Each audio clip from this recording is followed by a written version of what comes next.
جیسا کہ سابقہ درس میں ہم نے آپ کے سامنے پیش کیا کہ بنی اسرائیل پر اللہ رب العالمین کی بہت سی نعمتیں اللہ تعالیٰ نے ان کو نوازا تھا، بہت سے معجزات اللہ رب العالمین نے ان کو عطا کیے تھے، بلکہ معجزات کی حد یہاں تک پہنچ گئی کہ جو پہاڑ تھا، طور نامی جو پہاڑ تھا، جہاں پر اللہ رب العالمین نے موسیٰ علیہ السلام کو توریت دی تھی، تو انہوں نے خواہش ظاہر کی، کہا کہ اے موسیٰ اپنے رب سے کہہ کے یہ طور نامی پہاڑ کو ذرا اونچا کرو، اٹھاؤ ذرا اس کو آسمان کی طرف اٹھاؤ۔ تو اللہ رب العالمین نے بنی اسرائیل کی اس خواہش کو بھی پورا کر دیا، کہا وَرَفَعْنَا فَوْقَكُمُ الطُّورَ، کہ تمہاری خواہش ہے، اپنی آنکھوں سے ایک معجزہ دیکھنا چاہتے ہو، کوہ طور کو ہم تمہارے اوپر اٹھاتے ہیں تمہارے بولنے۔ ایسے ایسے عظیم معجزات ان کی خواہش کے موافق اللہ رب العالمین نے ظاہر کروائے، لیکن اس کے باوجود بھی یہ اپنی شرارتوں سے، نافرمانیوں سے باز نہیں آئے۔ لہٰذا اللہ تعالیٰ نے عزت کا، کرامت کا، شرافت کا جو اسٹیج ان کو دیا تھا، اللہ نے اس اسٹیج سے ان کو اتار دیا۔ پھر اس کے بعد اللہ نے کہا ضربت علیہم الذلۃ والمسکنہ، کہ ہمیشہ ہمیش کے لیے اللہ نے ان کے اوپر ذلت و رسوائی ان کا مقدر بنا دیا ہے۔ اللہ یہ جہاں جائیں گے مار کھائیں گے۔ آپ اگر تاریخ پڑھیں گے یہودیوں کی، ہر بادشاہ نے ہر علاقے میں، ہر زمانے میں، ہر خطے میں یہودیوں کو مارا ہے، یہودیوں کو ذلیل کیا ہے، ان کو جلا وطن کیا ہے، یہودیوں کو غلام بنایا ہے، لیکن یہ کبھی سدھرے نہیں، بلکہ تاریخ میں یہاں تک ذکر کیا گیا کہ جن بادشاہوں نے اور جس رعایا نے یہودیوں پر رحم کھا کر کے ان کو پناہ دی، تو انہوں نے انہی کے ساتھ دغا کی۔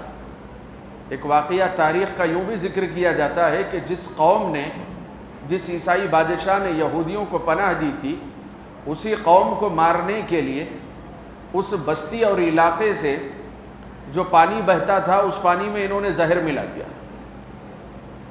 تو پھر یہ ان کی شرارت رہی، تو اللہ نے کہا ضربت علیہم الذلۃ والمسکنہ، یہ جہاں جائیں گے ذلیل ہی ہوں گے، رسوائی ان کا مقدر بنا دی گئی۔ یہ اللہ تعالیٰ نے ان کے لیے خاص کر دیا ہے۔ اب یہ عزت اور کرامت کا اسٹیج ہم مسلمانوں کو عطا کیا گیا، امت اسلامیہ کو، امت محمدیہ کو سب سے اونچا مقام اللہ تعالیٰ نے دیا ہے۔ یہی وجہ ہے کہ کل قیامت کے دن جب جنت میں داخلہ ہوگا، ہم تو آئے آخری امت بن کر کے، لیکن جب جنت میں داخل ہوں گے تو سب سے پہلے جو جنت میں داخل ہوگی امت، وہ امت محمدیہ۔ تو یہ شرف و مقام اللہ رب العالمین نے ہم کو نوازا ہے اور یہودیوں کو ذلیل و رسوا کیا۔ ان کی ایک اور شرارت کا ذکر کیا گیا، وَقَالُوا لَن تَمَسَّنَا النَّارُ إِلَّا أَيَّامًا مَعْدُودَةً، جب ان کو جہنم کی وعیدیں سنائی جاتی کہ جہنم میں عذاب ہوگا، اللہ کی نافرمانی کرو گے، تو یہ کہتے کہ یہ آگ ہمیں چھوئے گی نہیں، کیونکہ ہم انبیاء کی اولاد ہیں، ہم نبیوں کے وارث ہیں، ہم کو پہلی بات تو آگ چھوئے گی نہیں جہنم کی، اگر آگ میں ڈال بھی دیے گئے الا ایاما معدودہ، چند دن کی بات ہے، پھر آگ سے نکل جائیں گے ہم باہر۔ 7 دن رہیں گے، 40 دن رہیں گے، مہینہ بھر رہیں گے ہم جہنم میں، چونکہ ہم نبیوں کی اولاد ہیں، تو اس کے بعد پھر ہم کو نکال دیا جائے گا۔ تو اس طریقے سے وہ آپس میں گفتگو کرتے تھے یہودی۔ تو اللہ نے کہا قل اتخذتم عند اللہ عہدا، کیا اللہ تعالیٰ کے پاس تم نے کوئی معاہدہ لے لیا ہے کیا؟ اللہ کے ساتھ تمہارا کوئی ایگریمنٹ ہو گیا ہے کہ جہنم میں اتنی دن رہنا ہے تم کو، اس کے بعد پھر تم نکال دیے جاؤ؟ اللہ تعالیٰ نے الزامی جواب دے کر کے کہا اس طرح کا کوئی معاہدہ ہے تمہارا؟ قل اتخذتم عند اللہ عہدا فلن يخلف الله عهده ام تقولون على الله ما لا تعلمون۔ آگے بڑھتے ہیں۔ اللہ رب العالمین نے آگے ذکر فرمایا سلیمان علیہ السلام کے واقعے کے تناظر میں یہ آیت نازل ہوئی۔ آیت یہ ہے وَاتَّبَعُوا مَا تَتْلُو الشَّيَاطِينُ عَلَى مُلْكِ سُلَيْمَانَ، شیطانوں نے اس کا پیچھا کیا اور اس کی تلاوت کی جو سلیمان علیہ السلام کی بادشاہت میں تھا۔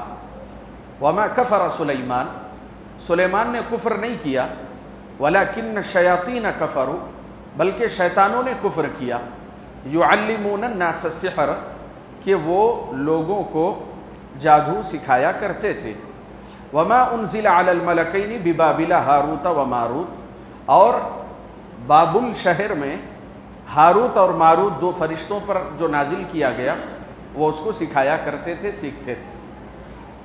یہ تو ترجمہ ہوا، مفہوم سمجھنے کی کوشش کرتے ہیں کہ سلیمان علیہ السلام یہ ایک ایسے واحد بادشاہ ہے کہ ان کے جیسا بادشاہ اب قیامت تک کوئی نہیں بنے گا، کیونکہ اللہ رب العالمین نے ان کو الگ ہی نوعیت کا پاور اور کنٹرول دیا تھا۔ ایسا بادشاہ دنیا میں پھر کبھی نہیں آئے گا۔ اللہ نے ان کو ایسی طاقت عطا کی تھی کہ جتنے جن تھے، جتنے شیاطین تھے، بلکہ ہواؤں پر بھی سلیمان علیہ السلام کا کنٹرول تھا۔ اور بڑا مشہور واقعہ ہے کہ کس طریقے سے پلک جھپکنے کی اس مدت کے درمیان میں ان کے ماتحت جو جن تھا وہ ملکہ بلقیس کے تخت کو لا کر کے پیش کر دیتا ہے۔ وہ چرند و پرند کی بولی کو بھی سمجھنے کی صلاحیت رکھتے تھے۔ چیونٹی بھی اگر گفتگو کرتی ہے، آپس میں بات کرتی چیونٹیاں، اللہ نے قرآن میں ذکر کیا سورۃ النمل میں، تو سلیمان علیہ السلام جانوروں کی بولی کو بھی سمجھنے کی صلاحیت رکھتے تھے۔ بہرحال اللہ تعالیٰ نے مختلف صلاحیتوں سے نوازا تھا۔ سلیمان علیہ السلام کی جب وفات ہو گئی تو جو شرپسند تھے انہوں نے لوگوں کے درمیان میں ایک بات یہ پھیلائی کہ سلیمان نے جو لوگوں کے اوپر حکمرانی کی ہے تو اس کی وجہ یہ ہے کہ سلیمان کے پاس جادوگری کا ہنر تھا، کچھ ایسا کلام تھا جادوگری کا جس کے ذریعے سے سلیمان لوگوں کو، جنات کو، شیاطین کو، انسانوں کو، چرند پرند کو اپنے کنٹرول میں لے لیتے تھے۔ اس طریقے سے انہوں نے تہمت لگائی سلیمان علیہ السلام پر، اور یہ بہت بڑی تہمت ہے کیونکہ اللہ کے نبی ہیں۔ اللہ کے نبی پر یہ کہنا کہ وہ جادو کے ذریعے سے رعایا کو کنٹرول کرتے تھے، یہ تو ایک طرح سے دھوکہ دینے والی بات ہوئی، کیونکہ جادو تو دھوکہ ہے۔ اللہ رب العالمین نے قرآن کریم میں ذکر فرمایا وَمَا كَفَرَ سُلَيْمَانَ، سلیمان نے کفر نہیں کیا۔ کیا مطلب؟ سلیمان نے جادو نہیں کیا، سلیمان نے جادو کا استعمال نہیں کیا، بلکہ اللہ رب العالمین نے وہ بادشاہت ان کو عطا کی تھی۔ اور جیسے میں نے کہا ان کے جیسی بادشاہت قیامت تک کسی کو نہیں ملے گی، کیونکہ انہوں نے خاص دعا اللہ سے کی تھی ربی حب لی ملکا لا ينبغی لأحد من بعدی، اے میرے رب مجھے ایسی بادشاہت دینا کہ میرے بعد ایسی بادشاہت اس روئے زمین پر کسی کو نصیب نہ۔ تو یہ دعا تھی سلیمان علیہ السلام۔ اسی وجہ سے اللہ کے رسول صلی اللہ علیہ وسلم نے مدینہ میں جب ایک جن کو پکڑا، اللہ کے رسول نے اس کو ایک دیوار سے، ایک درخت سے لگا دیا، اس کا گلا پکڑ کے جب اللہ کے رسول نے دبایا تو اس کے منہ کا جو پھیس تھا وہ اللہ کے رسول کے ہاتھوں پر پڑنے لگا، اور اللہ کے رسول نے اس کی ٹھنڈک محسوس کی۔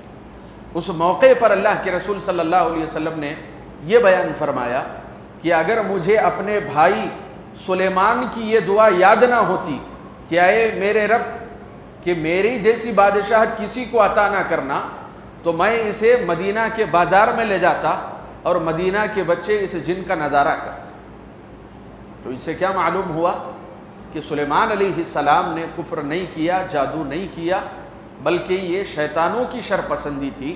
اللہ تعالیٰ نے اپنی نبی کی پاک دامنی اور برات کا اظہار کرتے ہوئے کہا وما کفر سلیمان، سلیمان نے کسی بھی قسم کا کوئی کفر نہیں کیا ہے، کسی بھی طرح کا کوئی جادو نہیں کیا ہے۔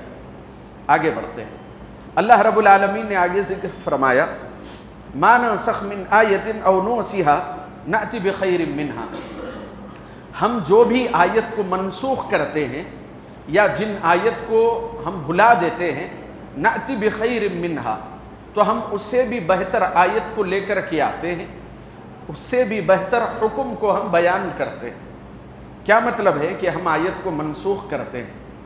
قرآن کریم کے اندر بہت سی ایسی صورتیں ہیں، آیت نہیں بلکہ صورتیں ہیں جو اللہ کے رسول پر نازل کی گئی، لیکن اس کے باوجود وہ قرآن کا حصہ نہیں بنی، اس کو اللہ رب العالمین کے حکم سے ان صورتوں کو اور ان آیتوں کو ہٹا دیا گیا۔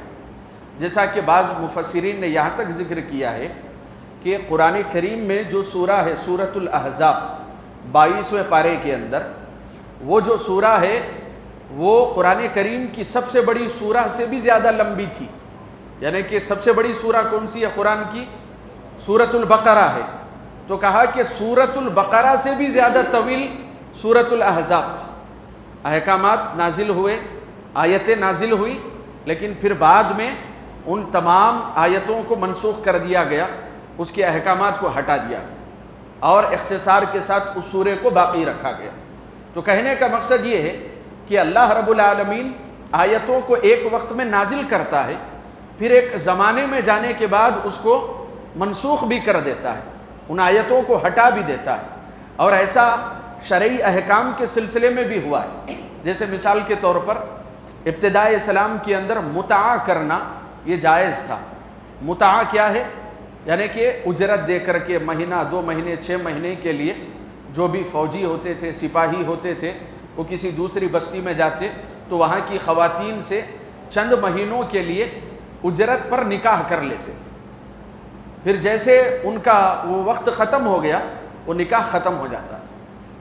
تو یہ ابتداء اسلام میں حلال تھا، پھر حرام ہوا، پھر خیبر کے موقع سے پھر حلال ہوا، پھر حرام ہوا، اب قیامت تک کے لیے حرام ہو گیا۔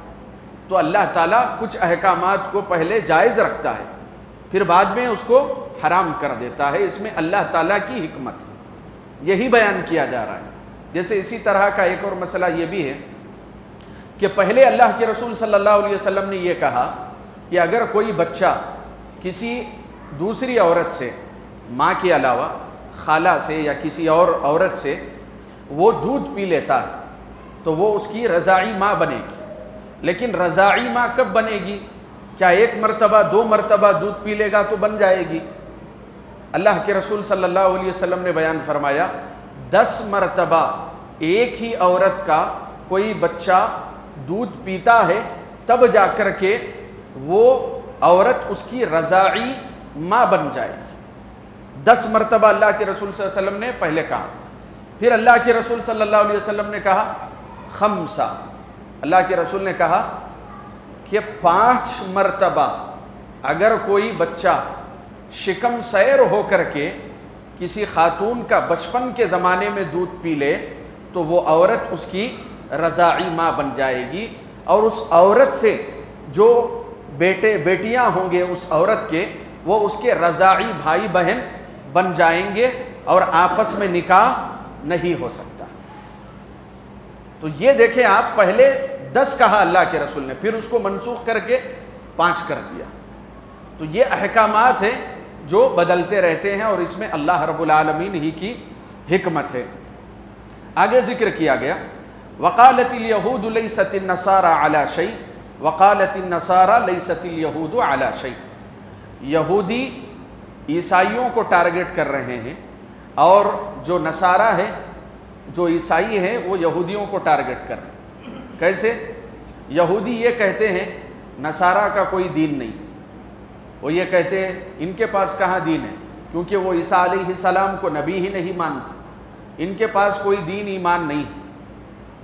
اور نصارہ یہودیوں کو لعن طعن کرتے کہ ان کے پاس بڑی بدعقیدگیاں ہیں اور ان کے پاس عقیدے میں بگاڑ پایا جاتا ہے، انہوں نے عزیر علیہ السلام کو رب کا بیٹا کہا ہے، فلاں فلاں۔ بہرحال یہ دونوں آپس میں ایک دوسرے کو لعن طعن کرتے ہیں، لیکن آپ یہ بات یاد رکھیں، اللہ رب العالمین نے قرآن کریم میں ذکر فرمایا یہودی، عیسائی، کفار، مشرکین، منافقین، ان کے آپس میں اختلافات ہیں، ایک دوسرے سے بغض ہیں ان کو، ایک دوسرے سے حسد ہے ان کو، لیکن جب مسلمانوں کے خلاف آنا ہوتا ہے تو یہ سب مل کر کے آتے ہیں، یہ یونٹی بنا کر کے آتے ہیں، یہ متحد ہو کر کے مسلمانوں کے خلاف ٹھہر جاتے ہیں۔ غزوہ احزاب اس کی بہت بڑی مثال ہے، یہودی بھی آ گئے تھے، کفار آ گئے تھے، مشرکین آ گئے تھے، جتنے لوگ تھے سب مل کر کے مسلمانوں کے خلاف ٹھہر گئے تھے۔ خندق کی اگر آپ داستاں پڑھیں گے تو آپ کو یہ بات معلوم ہو جائے گی۔ اور اسی طریقے سے اللہ رب العالمین نے ابراہیم علیہ السلام کے سفر کو، ان کی قربانیوں کو، ان کے امتحان کو ذکر کیا، اور ابراہیم علیہ السلام نے جو دعا مانگی تھی اس کے اللہ رب العالمین نے یہاں پہ ذکر کیا، وَإِذْ قَالَ إِبْرَاهِيمُ رَبِّ اجْعَلْ هَذَا بَلَدًا آمِنًا، کہ جب ابراہیم نے اللہ سے دعا کی کہ اے میرے رب میرے اس شہر کو تو امن والا بنا دے، وَارْزُقْ أَهْلَهُ مِنَ الثَّمَرَاتِ، اور اس شہر کے باشندوں کو تو پھل سے، رزق سے نوازنا، من آمن منہم باللہ والیوم الآخر، جو بھی اللہ پر ایمان لائے گا اور آخرت کے دن پر ایمان رکھے گا۔ تو یہ جو دعا ہے ابراہیم علیہ السلام کی، یہ مکہ شہر کے بارے میں، اور مکہ شرعی اعتبار سے اس روئے زمین کا سب سے مقدس مقام ہے۔ اللہ رب العالمین نے مکہ شہر کو ہدایت کا مرجع قرار دیا ہے، ہدایت کا مرکز قرار دیا ہے۔ اللہ نے کہا ہدی للناس، کہ یہ مکہ شہر لوگوں کی ہدایت کا ذریعہ ہے۔ تو جیسے ابراہیم علیہ السلام نے مکہ شہر کے لیے دعا کی، ہمارے نبی محترم صلی اللہ علیہ وسلم نے مدینہ شہر کے لیے دعا کی، کہا کہ اے میرے رب جیسے تو نے ابراہیم کی دعا قبول کر کے مکہ کو باعظمت بنایا ہے، ویسے ہی مدینہ شہر کو تو عظمت والا بنا دے۔ اور اللہ رب العالمین نے نبی محترم کی اس دعا کو قبول کیا۔ تو اس وجہ سے جب ہم کہتے ہیں حرمین، تو حرمین کے اندر مکہ بھی شامل ہے اور مدینہ بھی شامل ہے، دونوں شہروں کی حدود اس کے اندر داخل۔ آگے ذکر کیا گیا ربنا وبعث فیہم رسولا منہم یتلو علیہم آیاتک ویعلمہم الکتاب والحکمت ویزکیہم۔ ابراہیم علیہ السلام نے دعا کی تھی اپنے زمانے میں کہ اے میرے رب لوگوں میں ایک ایسا رسول بھیجنا جو لوگوں کے اوپر تیری آیتوں کو تلاوت کرے اور تیری کتاب کی تعلیم دے، انہیں حکمت کی تعلیم دے، اور لوگوں کے نفوس کا تزکیہ کرے، کہ لوگوں کو ان کے گناہوں سے ان کو بچائے، تیری اطاعت و فرما برداری کی طرف بلائے، ان کے نفوس کا تزکیہ کرے۔ انکا انت العزیز الحکیم۔ اہل علم نے، مفسرین نے ذکر کیا ہے ابراہیم علیہ السلام نے یہ جو دعا مانگی تھی کہ ایک ایسا رسول بھیجنا جو لوگوں کے نفوس کا تزکیہ کرے، کتاب و حکمت کی تعلیم دے، یہ دعا تقریباً 5000 سال کے زمانے کے بعد ہمارے رسول صلی اللہ علیہ وسلم کے حق میں قبول۔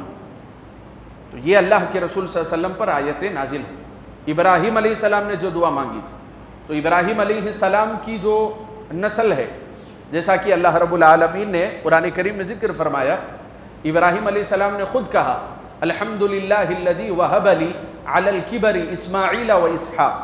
ابراہیم علیہ السلام کے دو بیٹے تھے، ایک اسماعیل اور دوسرے اسحاق علیہ السلام۔ کہا کہ بڑھاپے کی حالت میں اے اللہ تو نے دو اولادوں سے، دو لڑکوں سے تو نے مجھے نوازا ہے۔ اب یہیں سے جو بھی نبی آئے تو ان کا مرکز یہی ہے، یا تو اسماعیل ہیں یا تو اسحاق علیہ السلام۔ تو اسحاق علیہ السلام کی اولاد میں کون ہے؟ اسرائیل علیہ السلام۔ اسرائیل کس کا نام ہے؟ یعقوب علیہ السلام کا نام۔ یعقوب علیہ السلام کا نام کیا ہے؟ اسرائیل۔ لہذا بعض لوگ کہتے ہیں اسرائیلی ایسے ہیں ویسے ہیں، اہل علم نے کہا کہ یہ نبی کا نام ہے، ایسے نہیں کہنا چاہیے، آپ کو کہنا ہے آپ بنی اسرائیل کہیے، یعنی کہ اولاد اسرائیل، اسرائیل علیہ السلام کی اولاد کی غلطیاں ڈائریکٹ اسرائیل کہہ کر کے جو ہے ٹارگٹ نہ کریں۔ ٹھیک ہے، تو یعقوب علیہ السلام کا نام کیا ہے؟ اسرائیل۔ پھر یعقوب علیہ السلام کی اولاد میں کون ہے؟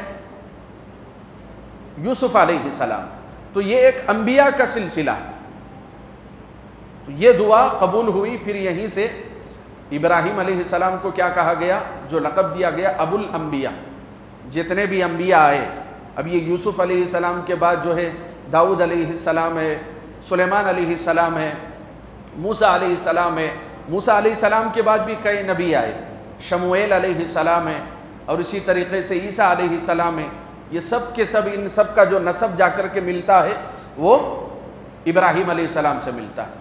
ہمارے نبی صلی اللہ علیہ وسلم کا نسب نامہ یہ اسماعیل علیہ السلام کے ذریعے سے ملتا ہے۔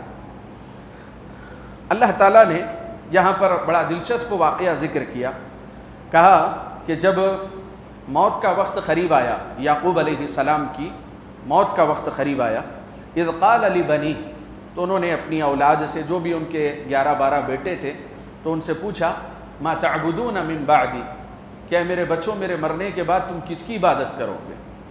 قالوا نعبد الہک و الہ آبائک ابراہیم و اسماعیل و اسحاق الہ واحدا ونحن لہ مسلمون۔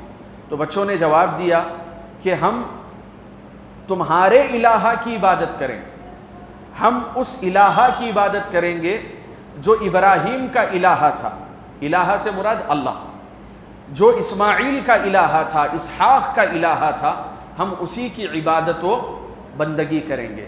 تو یہ ایک بہت بڑا درس ہے، کیونکہ ابراہیم علیہ السلام کی دعا کا بھی یہ اثر ہے، کیونکہ انہوں نے، ابراہیم علیہ السلام نے دعا مانگی تھی وَجُنُبْنِي وَبَنِيَّ أَن نَعْبُدَ الْأَصْنَامَ۔ ہم اپنی اولاد کے لیے کیا دعا مانگتے ہیں کہ دنیا کی چیزیں مل جائے، دنیا کی کامیابیاں مل جائے، لیکن ابراہیم علیہ السلام کی دعا کیا تھی؟ اے میرے رب، مجھے بھی بت پرستی سے دور رکھنا، میرے بچوں کو بھی بت پرستی سے دور رکھنا۔ سبحان اللہ۔ تو یہ دعا کا اثر تھا کہ یعقوب علیہ السلام بھی اپنی اولاد کو مرتے وقت کیا نصیحت کر کے جا رہے ہیں کہ میرے مرنے کے بعد کہیں مرتد نہ ہو جانا، میری وفات کے بعد کہیں اسلام کو نہ چھوڑ دینا، توحید کو نہ چھوڑنا۔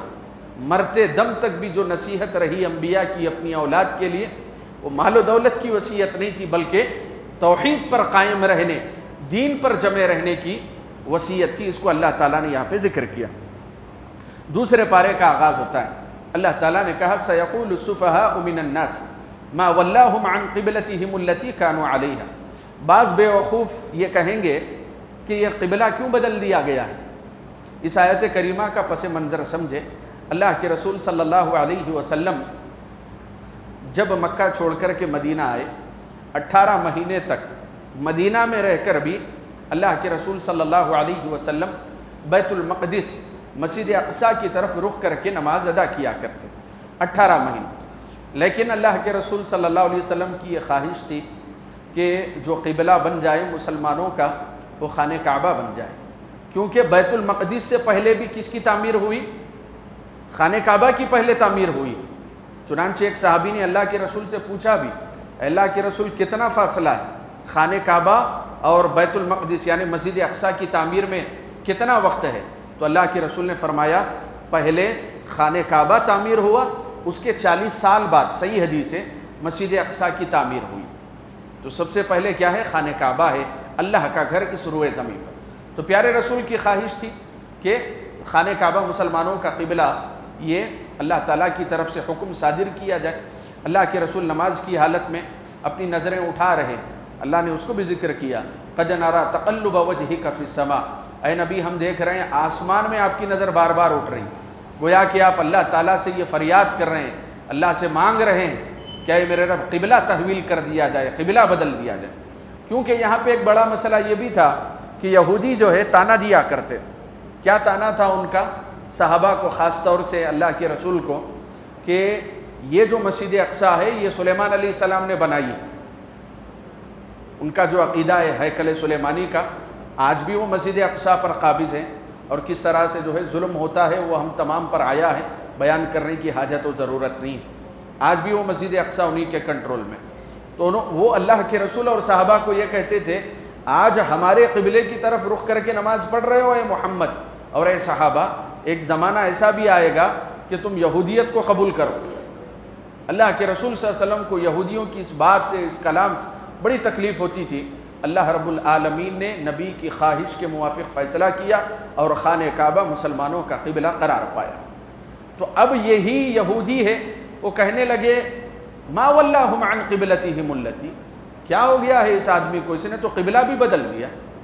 تو اللہ تعالیٰ نے کہا یہ بے وقوف ہے۔ تو یہاں پر جو لفظ استعمال ہوا ہے عربی زبان میں، سفیہ کا لفظ استعمال ہوا ہے۔ سفیہ کہتے ہیں عربی زبان میں بے وقوف کو۔ تو اہل علم نے کہا جو بھی اللہ کے فیصلے سے راضی نہیں ہوتا ہے وہ بے وقوفی ہوتا ہے۔ قبلہ کس کے حکم سے بدلا گیا؟ اللہ کے حکم سے بدلا گیا۔ تو جو بھی اللہ کے فیصلوں کو نہیں مانے گا، چاہے وہ اپنے آپ کو دانشور سمجھے، لیکن وہ کیا ہے؟ بے وقوف ہے۔ اس وجہ سے اللہ تعالیٰ نے لفظ سفیہ کو استعمال کیا ہے۔ آگے ذکر کیا گیا ان الصفا والمروۃ من شعائر اللہ، صفا اور مروہ یہ اللہ تعالیٰ کے شعائر میں سے۔ صفا اور مروہ جیسے مینا ہے، مزدلفہ ہے حج کے مناسک میں، اسی طریقے سے صفا اور مروہ بھی عمرہ کے مناسک میں سے ہے، اور یہ اللہ کے شعائر میں سے۔ شعائر کا معنی کیا ہوتا ہے؟ نشانیاں۔ حاجرہ علیہ السلام نے جو دوڑ لگائی اسماعیل علیہ السلام کی پیاس کو بجھانے کے لیے، اور زمانے جاہلیت میں بھی لوگ جب حج کرتے تھے، عمرہ کرتے تھے، تو وہ صفا اور مروہ کے درمیان میں سعی کرتے تھے، دوڑتے تھے۔ تو جب اسلام آیا صحابہ اکرام کو یہاں پر یہ اشکال ہوا کہ یہ تو زمانے جاہلیت کا حج نہ ہو جائے کہیں، کیونکہ جو کافر ننگے ہو کر کے طواف کرتے تھے خانہ کعبہ کا، وہ بھی تو صفا اور مروہ دونوں پہاڑیوں کے درمیان میں سعی کرتے تھے۔ تو بعض صحابہ کہنے لگے کہ یہ مشرکین کی مشابہت نہ ہو جائے۔ تو اللہ رب العالمین نے قرآن کریم میں ذکر کیا ان الصفا والمروۃ من شعائر اللہ، یہ صفا اور مروہ اللہ کی نشانیوں میں سے۔ تو آپ اس کے سعی کرنے میں کوئی حرج نہیں ہے، کوئی حرج نہیں ہے، مطلب یہ کوئی آپشنل چیز نہیں ہے، اختیاری چیز نہیں ہے، اللہ کی طرف سے حکم ہے کریں۔ آپ حج کر رہے ہیں یا عمرہ کر رہے ہیں، اس کے ارکان میں سے کیا ہے؟ صفا اور مروہ کی سعی کرنا ہے۔ تو یہ اشکال جو ہے اللہ رب العالمین نے جو صحابہ کے ذہنوں میں آیا کہیں یہ مشرکین کی تقلید نہ ہو جائے، اس کا ازالہ کیا کہ یہ اللہ رب العالمین کی نشانیوں میں سے۔ پھر آگے ذکر کیا گیا کہ رمضان کا جو مہینہ ہے اس کے ایام بڑے مختصر ہوتے ہیں، محدود ہوتے ہیں، ایام معدودات، مختصر ایام ہیں، محدود ایام ہیں، انہی ایام میں آپ کو روزہ رکھنا ہے۔ سال بھر روزہ رکھنا تھوڑی ہے، ایک مہینہ ہے جس میں روزہ رکھنا ہے۔ پھر اللہ رب العالمین نے سہولت ذکر کی، فمن کان منکم مریضا، اب اس مہینے کے اندر آ کر کوئی شخص مریض ہو جائے، پہلے تو صحت مند تھا، رمضان آ گیا تو مریض ہو گیا، او علی سفر، یا دوسرا عذر یہ ہے کہ وہ کسی سفر پر نکل گیا، تو ظاہر سی بات ہے سفر اپنے آپ میں ایک عذاب ہے۔ اللہ کے رسول نے کہا السفر قطعۃ من العذاب، سفر عذاب کا ٹکڑا ہے، کیونکہ سفر میں آدمی کی ضروریات پوری نہیں ہوتی، چاہے کتنی بھی فیسلٹی ہو، نہ اس کو کھانا وقت پہ ملے گا، نہ سونا وقت پہ ملے گا، نہ اس کی ضروریات حاجات اس کی وقت پہ پوری ہوتی ہے۔ تو اس وجہ سے اللہ کے رسول نے سفر کو عذاب سے تعبیر کیا۔ تو اللہ رب العالمین نے سہولت ذکر کی کہ اگر کوئی مسافر ہے یا مریض ہے، رمضان کے مہینے کے اندر روزہ رکھنے کی طاقت اس کے اندر نہیں ہے، اللہ تعالیٰ اس کو سہولت دے رہا ہے، فعدۃ من ایام اخر، دوسرے دنوں میں وہ اس عدت کو پورا کرے، یعنی کہ روزوں کی قضا کرے۔ پھر آگے اللہ تعالیٰ نے ذکر کیا وَلَا تَأْكُلُوا أَمْوَالَكُمْ بَيْنَكُمْ بِالْبَاطِلِ، آپس میں ایک دوسرے کا مال باطل طریقے سے نہ کھاؤ۔ ایک دوسرے کا مال باطل طریقے سے کھانا کیا مطلب ہے؟ مثال کے طور پر آج لوگوں کو اس بات پر کوئی حیرت نہیں ہوتی اور وہ اپنے نفس کا محاسبہ نہیں کرتے۔ اللہ تعالیٰ نے کہا باطل طریقے سے مال نہ کھاؤ۔ اگر آپ ناحق کسی کی ایک بالشت زمین بھی لیتے ہیں تو اللہ کے رسول صلی اللہ علیہ وسلم نے کیا بیان فرمایا کہ 7 زمینوں کا طوق قیامت کے دن اس کی گردن میں ڈالا جائے گا۔ بعض لوگوں نے کہا کہ انسان کی گردن اتنی چھوٹی ہے تو اتنے 7 زمینوں کا طوق کیسے آئے گا، جبکہ آپ کو معلوم ہونا چاہیے کہ جو جہنمی ہوگا اس کا جسم یہ جسم نہیں رہے گا جو آج ہے، بلکہ اللہ رب العالمین اسی اعتبار سے اس کو جسم بھی عطا کرے گا اور اسی اعتبار سے وہ لمبا چوڑا بھی ہوگا، اسی اعتبار سے اس کو سزا بھی دی جائے گی۔ تو ناحق ایک بالش زمین پر اتنا بڑا عذاب، تو لاکھوں روپے غبن کر کے آدمی اپنے آپ کو کیسے شریف سمجھ سکتا ہے؟ اور باطل طریقے سے مال کھانے میں سود کا معاملہ بھی ہے، یعنی کہ آپ سود پہ پیسہ دے رہے ہیں، سود پہ پیسہ لے رہے ہیں، سود پہ معاملات کر رہے ہیں، سود پہ ایک دوسرے کی مدد کر رہے ہیں، تو یہ بھی کیا ہوا؟ آپس میں ایک دوسرے کا باطل طریقے سے مال کھانا ہوا۔ یا اسی طریقے سے لاٹری کی چکر میں زیادہ پیسہ کمانا ہے، جلدی مالدار بننا ہے، جوا کھیلنا شروع کر رہا ہے آدمی، ایک دوسرے کا جو مال ہڑپ کر رہے ہیں، یہ بھی باطل طریقے کے اس دائرے میں، اسی زمرے میں شامل ہوگا۔ پھر آگے اللہ رب العالمین نے جہاد کے بعض احکامات کو ذکر کیا ہے کہ دفاعی طور پر آپ کفار اور مشرکین کا مقابلہ کر سکتے ہیں۔ دیکھیے، جہاد ایک فلاحی اسکیم ہے، جہاد ایک اصلاحی آفر ہے اللہ رب العالمین کی طرف سے، کہ اگر جہاد ختم ہو جائے گا تو ظاہر سی بات ہے امت کا بیڑا بھی غرق ہو جائے گا، کیونکہ ہر چیز وعظ و نصیحت سے معاملات حل ہونے والے نہیں ہیں، بعض جگہوں پر سختی بھی ضروری ہوتی ہے۔ تو اللہ رب العالمین نے کہا کہ اب تک ان کفار اور مشرکین کے ظلم کو تم نے بڑا برداشت کیا ہے، اگر دفاعی طور پر کفار تم پہ حملہ کر رہے ہیں تو تم اپنے ڈیفنس میں جہاد کر سکتے ہو، ان کا منہ توڑ جواب دے سکتے ہو۔ پھر اس کے بعد آگے اللہ رب العالمین نے حج کے مناسک کو ذکر کیا، حج میں اگر کچھ غلطیاں ہو جاتی ہے تو کیسے وہ دم دے گا، کیسے فدیہ دے گا، اس کی بعض تفصیلات کو ذکر کیا گیا، اور یہ بھی ذکر کیا گیا کہ بعض صحابہ کو یہ خدشہ ہوا کہ ہم حج کرنے کے لیے جا رہے ہیں تو کیا وہاں پہ تجارت کر سکتے ہیں؟ تو اللہ تعالیٰ نے کہا لیس علیکم جناح، کہ حج کرتے ہوئے بھی آدمی تجارت کر سکتا ہے، حج کے موسم میں، حج کے مہینے میں حاجی رہ کر بھی اگر وہ کچھ بیچنا چاہتا ہے، فروخت کرنا چاہتا ہے، خریدنا چاہتا ہے، اللہ نے کہا لیس علیکم جناح، اس میں کوئی حرج نہیں ہے، اللہ رب العالمین تمہیں حلال تجارت کی اجازت دے رہا ہے۔ اور اسی طریقے سے اللہ نے آگے ذکر کیا ام حسبتم ان تدخلوا الجنہ ولما یأتکم مثل الذین خلوا من قبلکم، جنت آسانی سے ملنے والی چیز نہیں ہے، کوئی آدمی یہ نہ سمجھے کہ میں جنت میں چلا جاؤں گا، کامیاب ہو جاؤں گا، نجات مل جائے گی۔ اللہ تعالیٰ نے کہا جنت آسانی سے ملنے والی نہیں، بلکہ جنت کے سلسلے میں اللہ نے کہا تمہیں آزمایا جائے گا اور تمہارا امتحان بڑا کٹھن ہوگا، تم پہ آفتیں آئیں گی، مصیبتیں آئیں گی، پریشانیاں آئیں گی، امتحانات ہوں گے اور تم پیس دیے جاؤ گے۔ اللہ نے کہا مستہم البأساء والضراء، ہر طرح کی تنگدستی ہوگی زندگی کے اندر، تو یہ جنت اتنی آسانی سے ملنے والی نہیں۔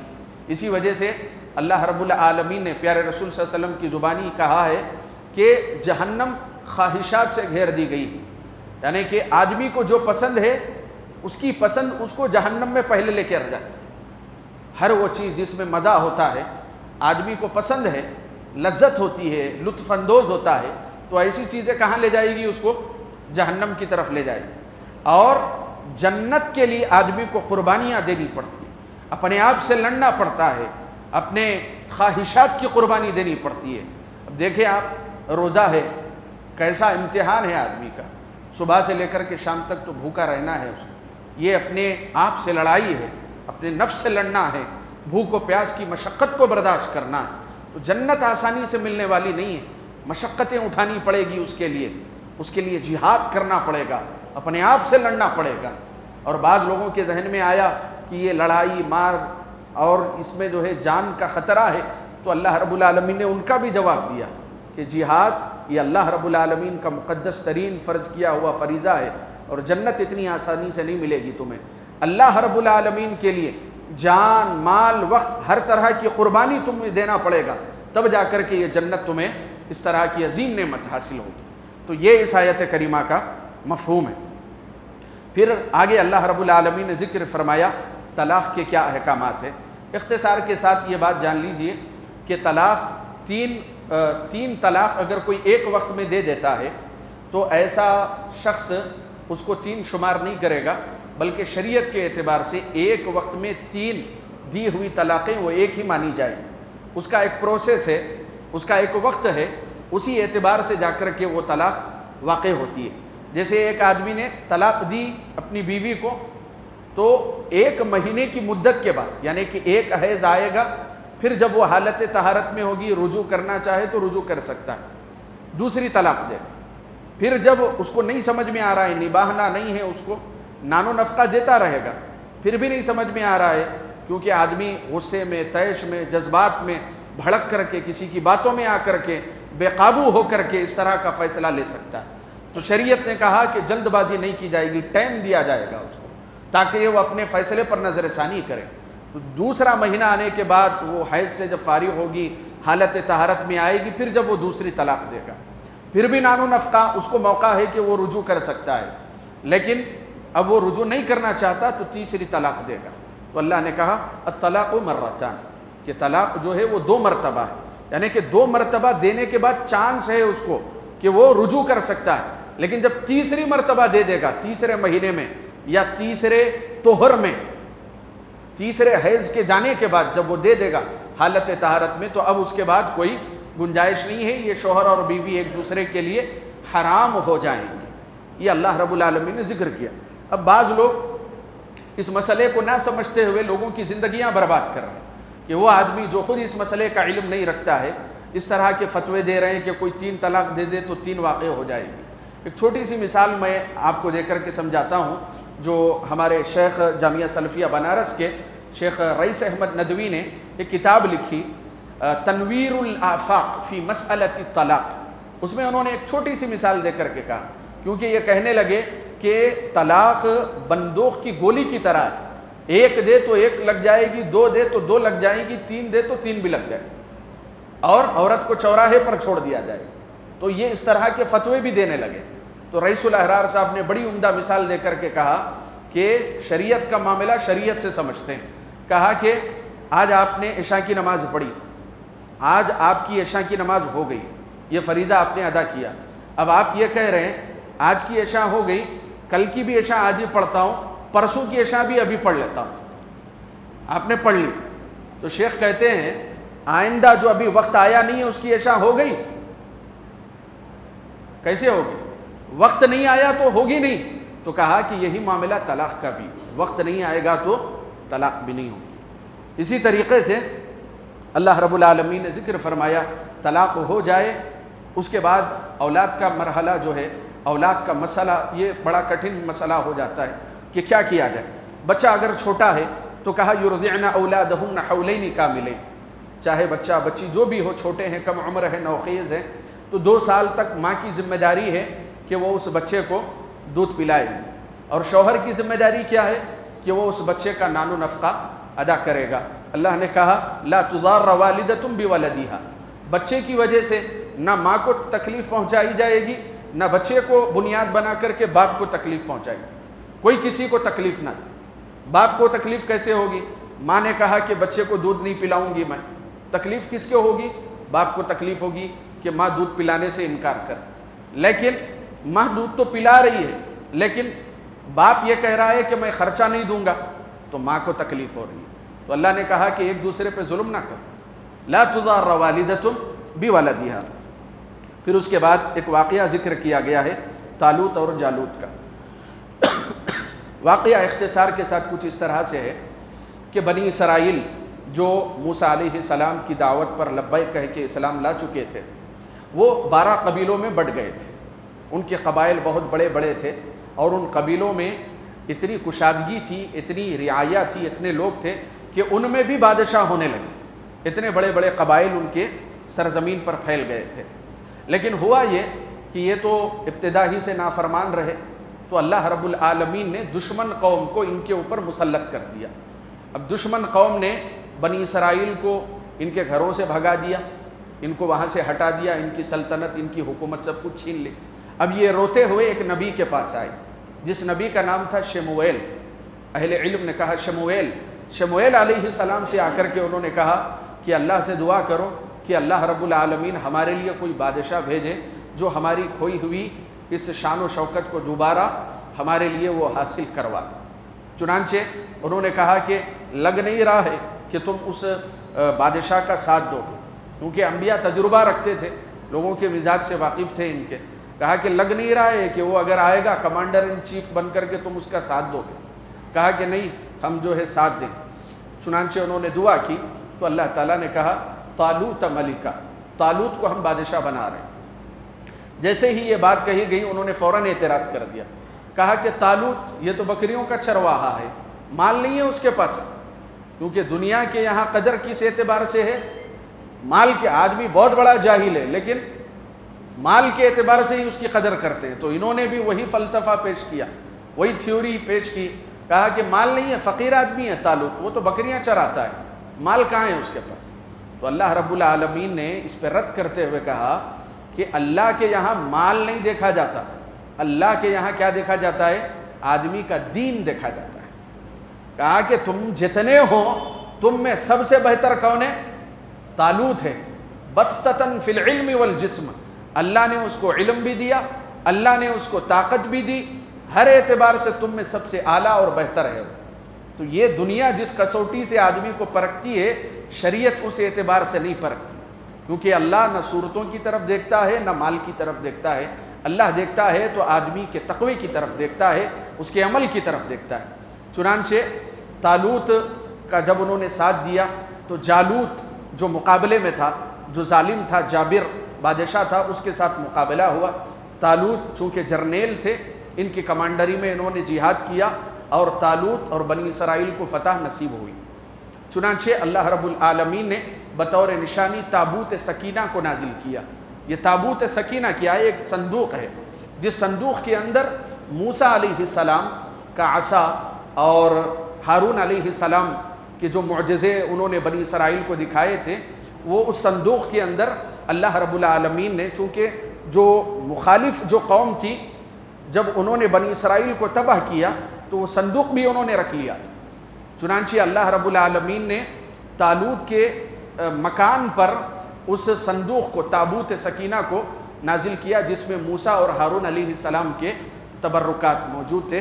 اور تبرک کے سلسلے میں آپ یہ بات یاد رکھیں، صرف اللہ کے رسول صلی اللہ علیہ وسلم کی ذات ہی ہے جو جسے تبرک لیا جا سکتا تھا۔